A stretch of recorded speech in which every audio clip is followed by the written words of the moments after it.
नमस्कार दोस्तों, Indian civil services हमारे इस YouTube चैनल पे आप सबका बहुत बहुत स्वागत है। दोस्तों, आज हम आप सबके सामने UPSC, IAS, IPS, IFS और अन्य UPSC एग्ज़ाम के लिए जो सिलेबस होते हैं उसको लेकर हाजिर हुए हैं, जिसमें अक्सर आप सब देखे होंगे, हम सब ये कंफ्यूज रहते हैं कि IAS का जो है सिलेबस क्या होगा, IPS का सिलेबस क्या होगा, हमें एग्ज़ाम के दौरान किन किन चुनौतियों का सामना करना होगा। तो दोस्तों, इसी विषय में आज हम सब बात करने वाले हैं। तो दोस्तों, इस वीडियो को शुरू करने से पहले हमारा आपसे एक बहुत ही विनम्र निवेदन है कि आप सब हमारे चैनल को सब्सक्राइब कर लीजिए, हमारे वीडियो को लाइक कीजिए, शेयर कीजिए और हमारे चैनल को अधिक से अधिक सब्सक्राइब कीजिए, ताकि हमारा जो अधिक से अधिक लोगों तक, अधिक से अधिक स्टूडेंट तक पहुंचने का सपना है वो पूरा हो सके और हम आप सबका अधिक से अधिक हेल्प कर सकें। तो दोस्तों, आप सबका ज़्यादा समय न लेते हुए आइए हम वीडियो को शुरू करते हैं। तो दोस्तों, इसमें सबसे पहले आता है परिशिष्ट 1 खंड 1 परीक्षा की योजना, और इसमें आता है इस प्रतियोगिता परीक्षा में 2 क्रमिक चरण होते हैं। चरण 1 होता है परीक्षा के लिए उम्मीदवारों के चयन हेतु सिविल सेवा प्रारंभिक परीक्षा वस्तुपरक, तथा दूसरा चरण होता है विभिन्न सेवाओं तथा पदों हेतु उम्मीदवारों का चयन करने के लिए सिविल सेवा प्रधान परीक्षा लिखित तथा साक्षात्कार। अब दूसरा पॉइंट है इसमें प्रारंभिक परीक्षा में वस्तुपरक बहुत विकल्पीय प्रश्न प्रकार के 2 प्रश्न पत्र होंगे। खंड 2 के उपखंड क में दिए गए विषयों के अधिकतम 400 अंक होंगे। यह परीक्षा केवल प्राक्कलन परीक्षा के रूप में होगी। प्रधान परीक्षा में प्रवेश हेतु अर्हता प्राप्त करने वाले उम्मीदवारों द्वारा प्रारंभिक परीक्षा में प्राप्त किए गए अंकों को उनके अंतिम योग्यता क्रम को निर्धारित करने के लिए नहीं गिना जाएगा। मतलब योग्यता के निर्धारण में इसका कोई योगदान नहीं होगा। केवल इस परीक्षा से इस बात का निर्धारण होगा कि कौन मेंस परीक्षा में बैठेगा या नहीं बैठेगा। केवल इसका इतना ही जो है योगदान है। आइए आगे बढ़ते हैं। अब इसमें देखते हैं, ये टिप्पणी है। आयोग सिविल सेवा प्रधान परीक्षा के लिए अर्हक उम्मीदवारों की एक सूची तैयार करेगा, जिसका निर्धारण आयोग द्वारा सिविल सेवा प्रारंभिक परीक्षा के सामान्य अध्ययन प्रश्न पत्र 2 में 33% अंक तथा सिविल सेवा प्रारंभिक परीक्षा के सामान्य अध्ययन प्रश्न पत्र 1 में कुल अर्हक अंकों पर आधारित होगा। अब टिप्पणी 2 है।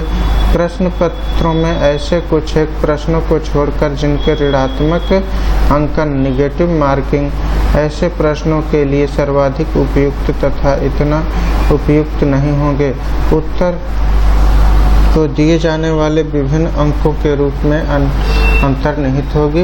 उम्मीदवार द्वारा दिए गए गलत उत्तर के लिए दंडात्मक ऋणात्मक अंकन दिया जाएगा। प्रत्येक गलत उत्तर पे जो है 0.33% अंक दंड के रूप में काटा जाएगा। और अगला पॉइंट है, यदि उम्मीदवार 1 से अधिक उत्तर देगा तो उसमें भी जो है उस प्रश्न को गलत माना जाएगा और जो है 0.33% अंक काट लिए जाएंगे। अब आइए अगला पॉइंट देखते हैं। यदि प्रश्न को खाली छोड़ दिया जाता है तो उस प्रश्न पे कोई कार्रवाई नहीं होगी और उसमें से कोई अंक नहीं काटा जाएगा। इस बात का इसमें निर्धारण किया गया है। और आगे बढ़ते हैं। प्रधान परीक्षा में लिखित परीक्षा तथा साक्षात्कार परीक्षण होगा। और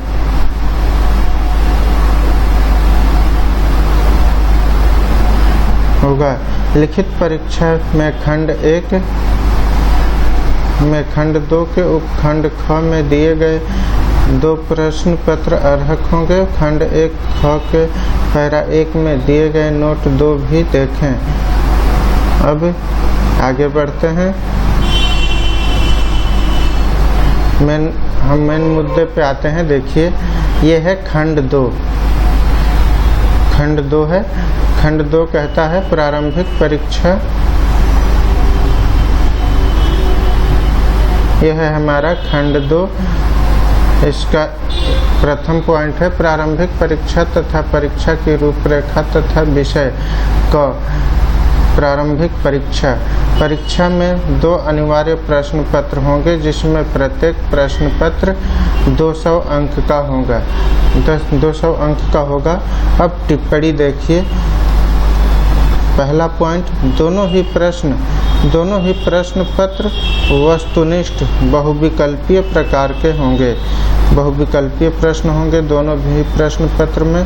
और दूसरा पॉइंट, सिविल सेवा प्रारंभिक परीक्षा का सामान्य अध्ययन प्रश्न पत्र 2 अर्हक प्रश्न पत्र होगा, जिसके लिए न्यूनतम 33% अंक निर्धारित किए गए हैं। अब तीसरा पॉइंट देखते हैं। प्रश्न पत्र हिंदी एवं अंग्रेजी दोनों भाषाओं में तैयार किए जाएंगे। अब चौथा पॉइंट देखते हैं। पाठ्यक्रम संबंधी विवरण खंड 3 के भाग क में उपलब्ध हैं। अभी उसको भी आपको हम बताएंगे क्या क्या पाठ्यक्रम है। अब प्रत्येक प्रश्न 2 घंटे की अवधि का होगा, जहां कहीं भी दृष्टिबाधिता तथा गतिमान विकलांगता और प्रमस्तिष्क पक्षाघात से अत्यधिक पीड़ित अभ्यर्थी धीमी लेखन गति सीमा के कारण प्रभावित हों। न्यूनतम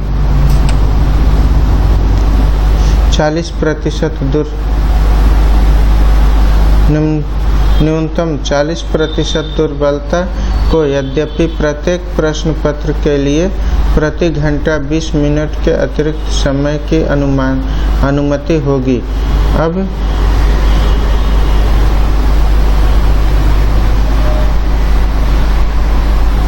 अब हम बात कर लेते हैं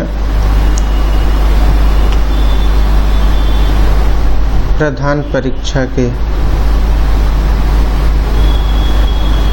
प्रधान परीक्षा जो कि लिखित परीक्षा है, इसमें अर्हक प्रश्न पत्र होगा। प्रश्न पत्र को संविधान की 8वीं अनुसूची में सभी सम्मिलित भाषाओं से उम्मीदवारों द्वारा दी गई कोई एक भाषा 300 अंक का होगा। अब प्रश्न पत्र ख जो कि अंग्रेजी होगा, ये भी 300 अंक का होगा आपका। ये भी 300 अंक का होगा और अंग्रेजी भी 300 अंक का होगा। वरीयता क्रम के लिए जिन प्रश्न पत्रों को आधार बनाया जाएगा, उसमें प्रथम प्रश्न पत्र है, ये प्रथम प्रश्न पत्र। उसके बाद निबंध होगा 250 अंक का। प्रथम प्रश्न पत्र में निबंध होगा 250 अंक। अब प्रथम प्रश्न पत्र 2 में होगा सामान्य अध्ययन 1 250 अंक का होगा। भारतीय विरासत और संस्कृति, विश्व का इतिहास एवं भूगोल और समाज, ये होगा 250 अंक का। अब प्रश्न पत्र तीसरा होगा सामान्य अध्ययन 2 का, जिसमें 250 अंक का ये भी होगा। शासन व्यवस्था, संविधान, प्रशासन प्रणाली, सामाजिक न्याय और अंतर्राष्ट्रीय संबंध, ये विषय होंगे। अब चौथा प्रश्न पत्र। अब ये प्रश्न पत्र 4 होगा सामान्य अध्ययन। सामान्य अध्ययन तीसरा प्रश्न पत्र। अब ये होगा 250 अंक का। प्रौद्योगिकी, आर्थिक विकास, जैव विविधता, पर्यावरण सुरक्षा एवं आपदा प्रबंधन से होगा ये। आइए आगे बढ़ते हैं।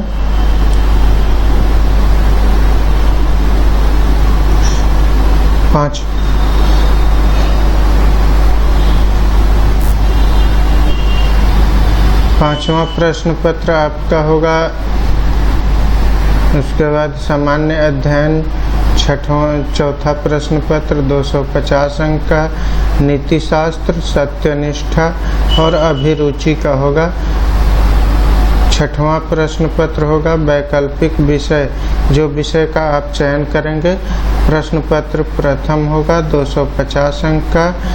प्रश्न पत्र 7वां प्रश्न पत्र होगा वैकल्पिक विषय से भी, ये भी वैकल्पिक विषय से ही होगा। और ये द्वितीय प्रश्न पत्र होगा, ये भी 250 अंक का ही होगा। अब उपयोग लिखित परीक्षा, मतलब लिखित परीक्षा टोटल जो होगी आपकी 1750 अंक की होगी।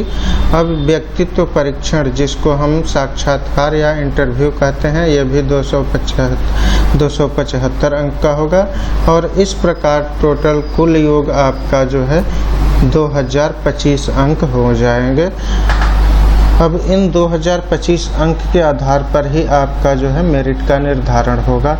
और इसी बात से इन्हीं 2025 अंक में से आप जितना अंक हासिल कर सकेंगे उसी से ये निर्धारित होगा कि आपका जो है IAS या IPS या IFS या अन्य किसी सिविल सेवा परीक्षा में आपका चयन होगा नहीं होगा, या फिर आपको जो है और मेहनत करनी पड़ेगी, या फिर जो है अगर होगा तो आपको क्या कैडर मिलेगा, क्या पद मिलेगा। इस बात का निर्धारण यही 2025 अंक में से आप जितना अंक हासिल करेंगे इस बात से हो जाएगा। तो दोस्तों आप सब अधिक से अधिक मेहनत कीजिए और अच्छा से अच्छा पोस्ट हासिल कीजिए और देश, अपने परिवार, अपने गांव, घर, जिले का जो है नाम अच्छे से अच्छे और अधिक से अधिक उज्जवल कीजिए, हमारी यही शुभकामना है। तो आइए आगे बढ़ते हैं। उम्मीदवार नीचे पैरा 2 में दिए गए विषयों की सूची में से कोई एक वैकल्पिक विषय चुन सकते हैं। अब आइए आगे बढ़ते हैं।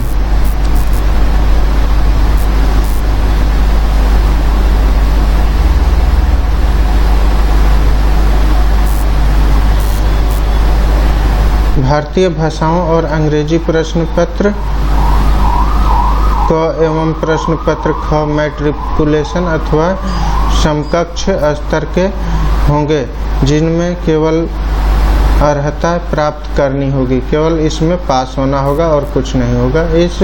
इन प्रश्न पत्रों में प्राप्त अंकों को योग्यता क्रम निर्धारित करने में नहीं गिना जाएगा। और दूसरा पॉइंट है, सभी उम्मीदवारों के निबंध, सामान्य अध्ययन तथा वैकल्पिक विषय के प्रश्न पत्रों का मूल्यांकन भारतीय भाषा तथा अंग्रेजी के उनके अर्ह के प्रश्न पत्र के साथ ही किया जाएगा, परंतु निबंध, सामान्य अध्ययन तथा वैकल्पिक विषय के प्रश्न पत्रों पर केवल ऐसे उम्मीदवारों के मामले में विचार किया जाएगा जो इन अर्हक प्रश्न पत्रों में न्यूनतम अर्हता मानकों के रूप में भारतीय भाषा में 25% अंक तथा अंग्रेजी में 25% अंक प्राप्त करते हों। आइए आगे बढ़ते हैं।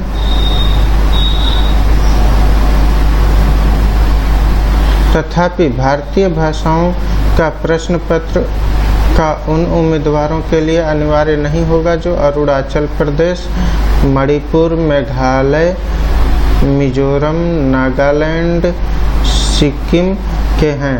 उम्मीदवारों द्वारा केवल प्रश्न पत्र 1 से 7 में प्राप्त अंकों का परिगणन मेरिट स्थान सूची के लिए किया जाएगा। तथापि आयोग को परीक्षा के किसी भी अथवा सभी प्रश्न पत्रों में अर्हता अंक निर्धारित करने का विशेषाधिकार होगा। अब भाषा के माध्यम साहित्य के लिए उम्मीदवारों द्वारा लिपियों के उपयोग हेतु निम्नानुसार किया जाएगा। भाषा लिपि, देखिए ये है भाषा और इसकी लिपि ये दी गई है। तो असमिया की भाषा असमिया ही है, बंगाली की भाषा बंगाली भाषा की लिपि बंगाली ही है, गुजराती भाषा की लिपि गुजराती ही है, हिंदी भाषा की लिपि देवनागरी है, कन्नड़ भाषा की लिपि कन्नड़ ही है। आइए आगे बढ़ते हैं। आप इनमें से जिस भाषा में आप एग्ज़ाम देना चाहें उस भाषा का चयन कर सकते हैं। मलयालम है, मणिपुरी है, मराठी है, नेपाली है, उड़िया है, पंजाबी है, संस्कृत है, सिंधी है, और तमिल है, तेलुगु है, उर्दू है, बोडो है, डोगरी, मैथिली, संताली, इन सब भाषाओं की देवनागरी जो है ये नीचे दी गई है। इन सब भाषाओं की देवनागरी, इनमें से कोई एक भाषा का चयन आप जो है अपने एग्जाम देने के लिए कर सकते हैं। अब आइए आगे बढ़ते हैं, टिप्पणी देख लेते हैं। संथाली भाषा के लिए प्रश्न पत्र देवनागरी लिपि में छपेंगे, किंतु उम्मीदवार का उत्तर देने के लिए देवनागरी या ओलचिकी लिपि के प्रयोग का विकल्प होगा। प्रधान परीक्षा के लिए वैकल्पिक विषयों की सूची देख लेते हैं। मुख्य परीक्षा के लिए वैकल्पिक विषय कौन कौन से हैं? आपका पहला है कृषि विज्ञान, दूसरा पशुपालन, तीसरा नृ विज्ञान, चौथा वनस्पति विज्ञान, पांचवा रसायन विज्ञान, छठवां सिविल इंजीनियरिंग, सातवां वाणिज्य तथा लेखा, सातवां अर्थशास्त्र, आठवां है अर्थशास्त्र, नौवां है विद्युत इंजीनियरिंग, 10वां भूगोल, 11वां भूविज्ञान, 12वां इतिहास, 13वां विधि, 14वां प्रबंधन, 15वां गणित, 16वां अभियांत्रिकी।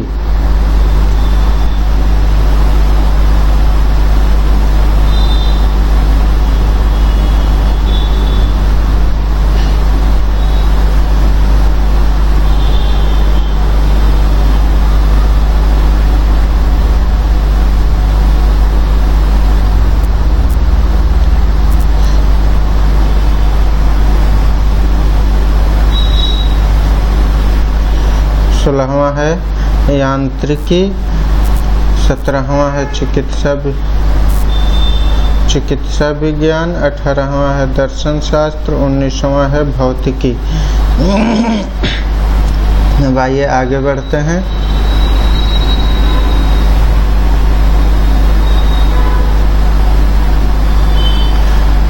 बीसवां है राजनीति विज्ञान तथा अंतर्राष्ट्रीय संबंध, 21वां है मनोविज्ञान, 22वां लोक प्रशासन, 23वां समाजशास्त्र, 24वां सांख्यिकी, 25वां प्राणी विज्ञान और 26वां है निम्नलिखित भाषाओं में से किसी एक भाषा का साहित्य। असमिया, बंगाली, बोडो, डोगरी, गुजराती, हिंदी, कन्नड़ और कश्मीरी, कोंकणी, मैथिली, मलयालम, मणिपुरी, मराठी, नेपाली, उड़िया, पंजाबी, संस्कृत, संताली, सिंधी, तमिल, तेलुगु, उर्दू तथा अंग्रेजी। ये भाषाएं हो गई। अब आइए आगे बढ़ते हैं। परीक्षा के प्रश्न पत्र प्रारंभिक विवरणात्मक प्रकार के होंगे और दूसरा प्रत्येक प्रश्न पत्र 3 घंटे की अवधि का होगा। और तीसरा पॉइंट है अर्हक भाषा प्रश्न पत्र क तथा ख को छोड़कर सभी प्रश्नों के उत्तर भारत के संविधान की 8वीं अनुसूची में शामिल किसी भी भाषा या अंग्रेजी में देने का विकल्प होगा। तो दोस्तों ये हो गई इतनी बात। आइए अब आगे बढ़ते हैं।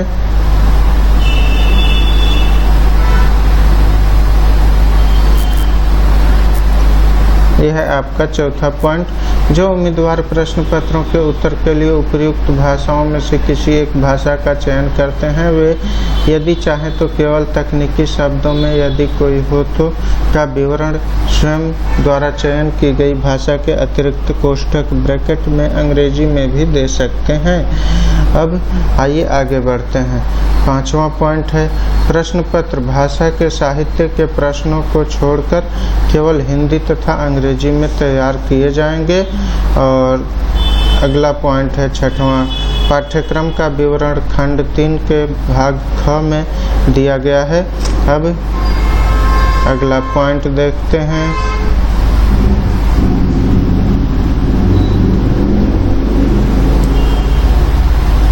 सामान्य अनुदेश, प्रारंभिक परीक्षा तथा प्रधान परीक्षा। एक, उम्मीदवारों को प्रश्न पत्रों के उत्तर स्वयं लिखने चाहिए। किसी भी परिस्थिति में उन्हें उत्तर लिखने के लिए सब्सक्राइबर की सहायता लेने की अनुमति नहीं दी जाएगी।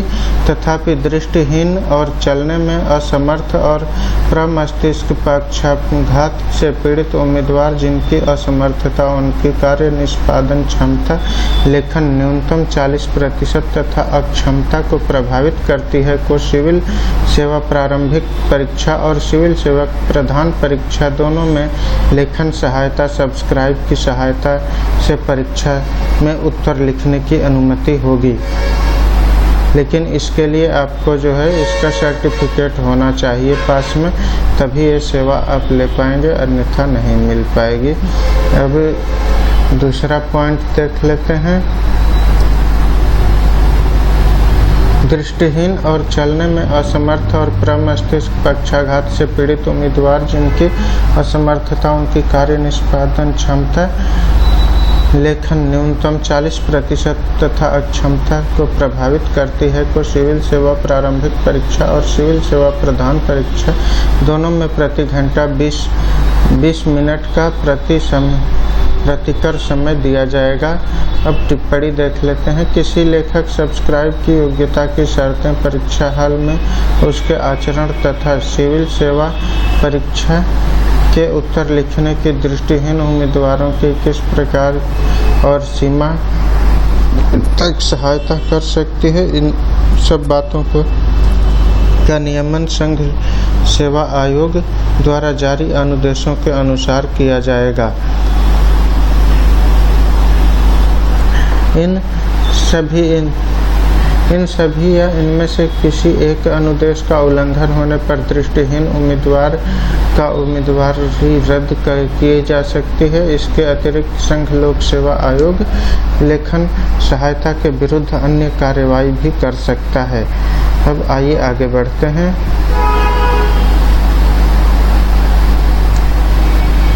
इन नियमों का पालन करने के लिए उम्मीदवार को तभी दृष्टिहीन उम्मीदवार माना जाएगा यदि दृष्टि दोष का प्रतिशत 40% या इससे अधिक हो। दृष्टि दोष की प्रतिशत निर्धारित करने के लिए निम्नलिखित कसौटी का आधार माना जाएगा। इसकी कसौटी नीचे दी गई है।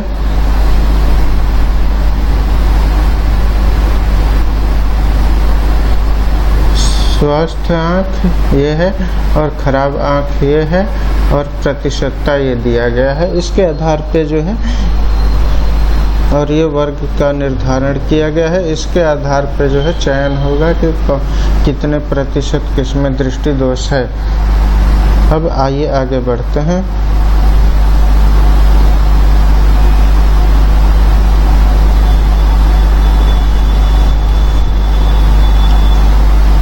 आयोग अपने विवेक से परीक्षा के किसी भी एक या सभी विषयों में अर्हक अंक निश्चित कर सकता है।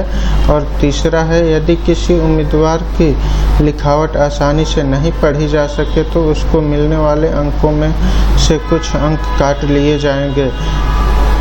सतही ज्ञान के लिए अंक नहीं दिए जाएंगे और परीक्षा के सभी विषयों में से कम शब्दों में की गई संगठित सूक्ष्म और सशक्त अभिव्यक्ति को श्रेय मिलेगा। प्रश्न पत्रों में तथा यथा आवश्यक ISI इकाई का प्रयोग किया जाएगा। अब आगे बढ़ते हैं।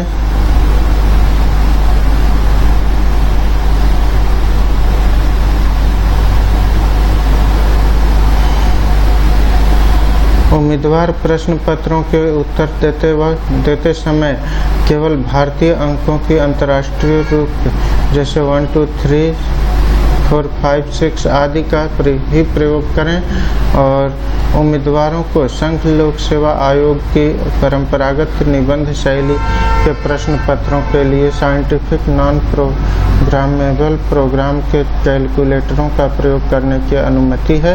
यद्यपि प्रोग्रामेबल प्रकार के कैलकुलेटरों का उपयोग उम्मीदवार द्वारा अनुचित साधन अपनाया जाना माना जाएगा।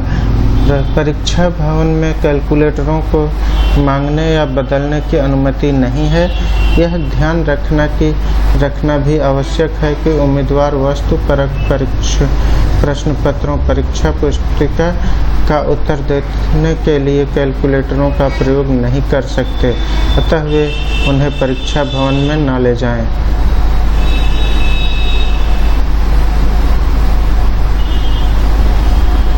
अब बात कर लेते हैं साक्षात्कार परीक्षा की। उम्मीदवार का साक्षात्कार एक बोर्ड द्वारा होगा जिसके सामने उम्मीदवार को परिचय वृत्त या अभिलेख होगा। उसमें सामान्य रुचि की बातों पर प्रश्न पूछे जाएंगे। यह साक्षात्कार इस उद्देश्य से होगा कि सक्षम और निष्पक्ष प्रेक्षकों का बोर्ड यह जान सके कि उम्मीदवार लोक सेवा आयोग के लिए व्यक्तित्व की दृष्टि से उपयुक्त है या नहीं। यह परीक्षा उम्मीदवार की मानसिक क्षमता को जांचने के अभिप्राय से की जाती है। मोटे तौर पर इस परीक्षा का प्रयोजन वास्तव में न केवल उसके बौद्धिक गुणों को अपितु उसके सामाजिक लक्षणों और सामाजिक घटनाओं में उसकी रुचि का भी मूल्यांकन करना है। इसमें उम्मीदवार मानसिक सतर्कता, आलोचनात्मक ग्रहण शक्ति, स्पष्ट और तर्कसंगत प्रतिपादन की शक्ति, संतुलित निर्णय की शक्ति, रुचि की विविधता और गहराई, नेतृत्व का सामाजिक संगठन की योग्यता, बौद्धिक और नैतिक ईमानदारी की भी जांच की जा सकती है। साक्षात्कार में प्रति परीक्षण क्रॉस एग्जामिनेशन की प्रणाली नहीं अपनाई जाती। इससे स्वाभाविक वार्तालाप के माध्यम से उम्मीदवार के मानसिक गुणों का पता लगाने का प्रयत्न किया जाता है। अब आइए आगे बढ़ते हैं।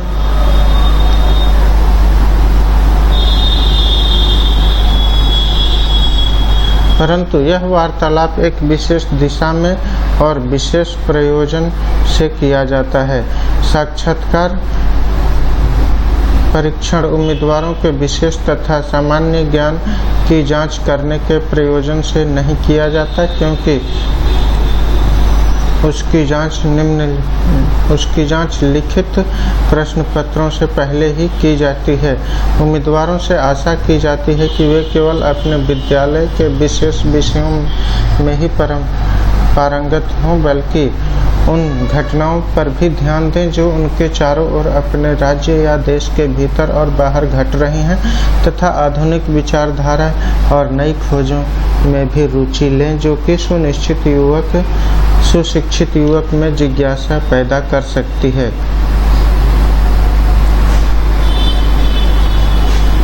तो दोस्तों, ये रही इंटरव्यू की बात। अब आइए परीक्षा के पाठ्यक्रम की बात कर लेते हैं। खंड 3 है परीक्षा का पाठ्यक्रम, जो कि है आपका मेन सिलेबस। उम्मीदवारों को सलाह दी जाती है कि वे प्रारंभिक परीक्षा के लिए इस खंड में प्रकाशित पाठ्यक्रम का अध्ययन करें, क्योंकि कई विषयों के पाठ्यक्रम में समय समय पर परिवर्तन किए गए हैं। भाग क है प्रारंभिक परीक्षा। प्रारंभिक परीक्षा में मुख्य परीक्षा है। प्रारंभिक परीक्षा प्री एग्जामिनेशन होता है, जिसकी हम बात करने वाले हैं। प्रश्न पत्र 1 है, प्रथम प्रश्न पत्र है। ये 200 अंक का होगा, अवधि 2 घंटे। इसकी अवधि 2 घंटे की होगी। अब आइए आगे बढ़ते हैं।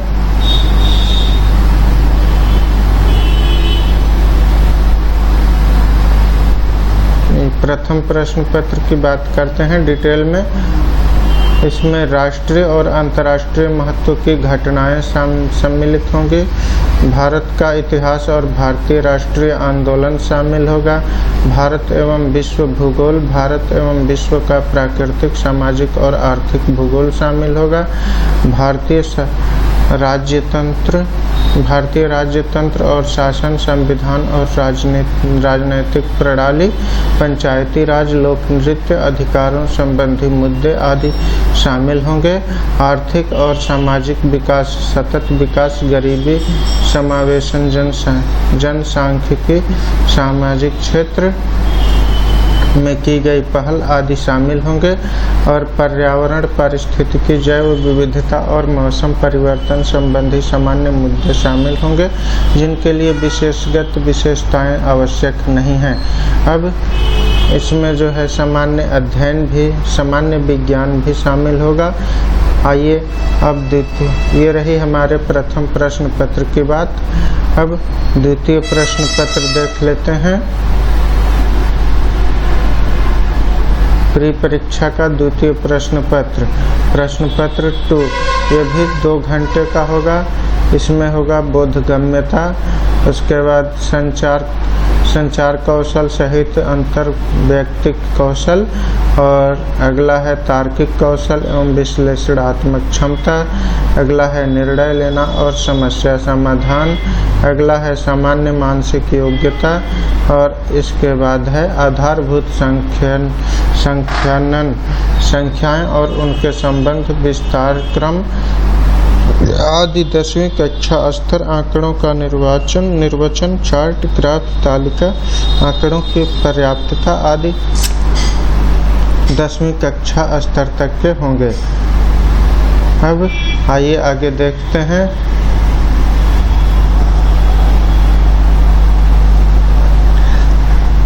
इसमें टिप्पणी है। सिविल सेवा प्रारंभिक परीक्षा का सामान्य अध्ययन प्रथम प्रश्न पत्र अर्हक प्रश्न पत्र होगा, जिसके लिए न्यूनतम 33% अंक निर्धारित किए गए हैं। और दूसरा है प्रश्न बहुविकल्पीय वस्तुनिष्ठ प्रकार के होंगे प्री में। और तीसरा है मूल्यांकन के प्रयोजन से उम्मीदवार के लिए अनिवार्य है कि वह सिविल सेवा प्रारंभिक परीक्षा के दोनों पेपरों में सम्मिलित हो। यदि कोई उम्मीदवार सिविल सेवा प्रारंभिक परीक्षा के दोनों पेपरों में सम्मिलित नहीं होता है, तब उसे अयोग्य ठहराया जाएगा। अब हम बात कर लेते हैं मुख्य परीक्षा की, जिसे कि प्रधान परीक्षा कहा जाता है। यह है भाग ख, प्रधान परीक्षा। प्रधान परीक्षा का उद्देश्य उम्मीदवारों के समग्र बौद्धिक गुणों तथा उनके गहन ज्ञान का आकलन करना है, मात्र उनकी सूचना के भंडार तथा स्मरण शक्ति का आकलन करना नहीं है।